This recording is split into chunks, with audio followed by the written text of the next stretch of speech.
Jadi kalau dalam sejarah dibuka apa yang disebut epifani itu Bu ya, di mana dikisahkan Ibrahim itu mengalami epifani, pertemuan dengan kebenaran yang mutlak itu. Kemudian dalam sejarah itu juga disebutkan bahwa Yakub juga mengalami hal yang serupa.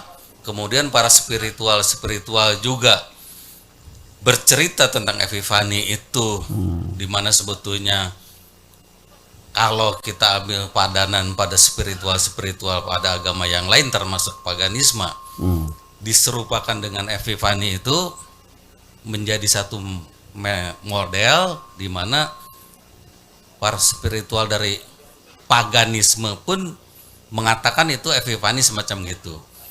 Nah, sekarang berkaitan dengan masa khalwat kita sekarang ini, seandainya kita menemukan perjalanan spiritual tadi, padahal tadi dijelaskan dalam salah satu butir roa itulah itu, jangan kau hiraukan seandainya juga yang memanggil dengan atas nama ayat-ayat Allah. Iya, iya. Jadi saya teringat dengan perjalanan epifani Nabi Ibrahim dan nabi-nabi termasuk para spiritual lain dari paganisme itu tuh.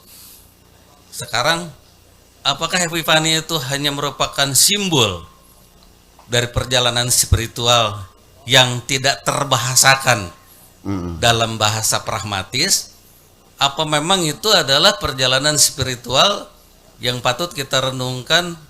Nah, mohon penjelasan Bu ya. Iya, iya. Saya rasa dengan perjalanan kita khalwat ini ada kemungkinan kita perlu memahami mana itu perjalanan spiritual yang dipanggil atas nama Allah dan dipanggil orang atau zat atau apapun yang mengatasnamakan Allah. Itu Bu ya. Terima Iya. kasih.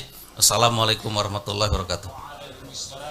Itulah makanya ketika kita ingin melakukan perjalanan spiritual, apakah di situ thariqat atau suluk dan sebagainya, itu ada standarisasi para ulama sufi, ada thariqat dan sebagainya. La budda min syekhin, harus punya syekh. Sehingga muncul beberapa hadis-hadis Nabi yang ya mungkin hadis, mungkin juga pepatah ulama, man ta'allama bi ghairi syekhin fa syaikhuhu syaitan. Barang siapa yang berguru dalam belajar perjalanan spiritual itu tanpa guru, maka gurunya adalah setan. Artinya bahwa mereka yang setan-setan itu akan memanfaatkan orang yang sedang menjalani perjalanan spiritual itu disesatkan. Dia akan muncul mengaku jadi Tuhan, mengaku jadi malaikat dan sebagainya, dan orang itu percaya.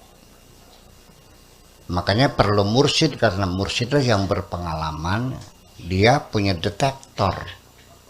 Artinya bisa membedakan mana malaikat, mana setan, mana Tuhan dan sebagainya. Apalagi sekelas saya, Nabi Ibrahim sendiri juga setannya muncul mengaku Tuhan kok. Iya, muncul. Ya. Aku adalah Tuhanmu. Mulai hari ini semua yang haram menjadi halal buat kamu. Ana rabbuka. Laqad ahlaltu lakal muharramat. Aku adalah Tuhanmu. Mulai hari ini semuanya menjadi halal. Sayyidina Ibrahim logikanya berjalan. Mana mungkin masa Tuhan bilang begitu. Ini setan. Ambil batu dilemparin kan gitu. Dan lalu peristiwa itu kita melakukan menapak tilasinya, namanya balang jumrah. Itu seperti itu, hanya lapak tilas ya, tidak ngelempar setan, nggak bakal kena. Saya jamin nggak bakal kena, ya kan? Bagaimana bisa kena? Tetapi artinya bahwa seringkali banyak orang disesatkan oleh setan dalam menjalani perjalanan spiritual itu, sampai dia mengklaim ketemu Jibril, padahal mah setan. Ketemu dengan Tuhan dan sebagainya, itu semuanya setan. Itu mereka bekerja siang malam untuk menggoda kita. Makanya berhati-hatilah ketika kita masuk ke dalam wilayah spiritual. Itu saja persoalannya, berhati-hati. Jangan terburu-buru percaya. Di samping setan juga mungkin saja itu halusinasi dari diri kita sendiri. Iya. Sebab dalam teorinya halusinasi itu adalah suatu gambaran yang muncul dalam pikiran kita yang kadang-kadang kita melihatnya seperti physically kita ada di hadapan kita. Ya, itu halusinasi. Artinya tidak ada perangsangnya, tapi indera kita menangkap ada sesuatu. Seperti melihat tikus segede gajah, ya kan begitu, melihat ular, melihat hantu, ternyata dia suhu darahnya itu sudah 45 dalam keadaan panas. Itu terjadi ada saraf yang konslet di otaknya sehingga muncul gambaran-gambaran sifatnya halusinasi yang sebetulnya tidak ada. Itu hanya halusinasi saja, perangsane bae klayap kelihatan setan. Ya, jam di dinding goyang-goyang perangsane. Nah, itu halusinasi semuanya itu. Atau datang orang tua yang ngaku jadi malaikat dan sebagainya, itu halusinasi. Ya, tetapi kalau ilusi itu memang ada materinya, perangsangnya ada. Ya, umpamanya kita sedang berjalan malam hari, ada 2 pohon pisang yang daunnya bersambung, kita berilusi, ya, melihat seperti kelelawar, ya, yang sebesar itu. Padahal itu adalah daun pisang yang menyatu, dikiranya kelelawar yang sebesar itu. Itu namanya ilusi.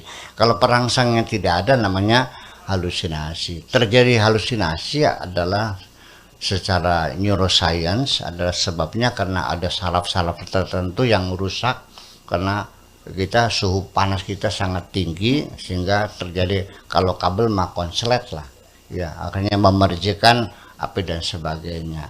Oleh karena itu kepada kita semuanya, nanti apapun yang kau lihat di sini, abaikan semuanya itu. Ya, jangan mengambil keputusan apapun. Oke? Jangan merasa bangga Anda bisa ketemu dengan malaikat. Goblok. Ketemu malaikat ya senang. Bukan, pangkatnya kamu sama malaikat tinggi mana sih? Apa kamu disuruh bersujud malaikat atau malaikat suruh bersujud kepada kamu? Jadi kalau rabbuka lil malaikati isjudu li adama fasajadu. Mereka suruh bersujud kepada Bani Adam.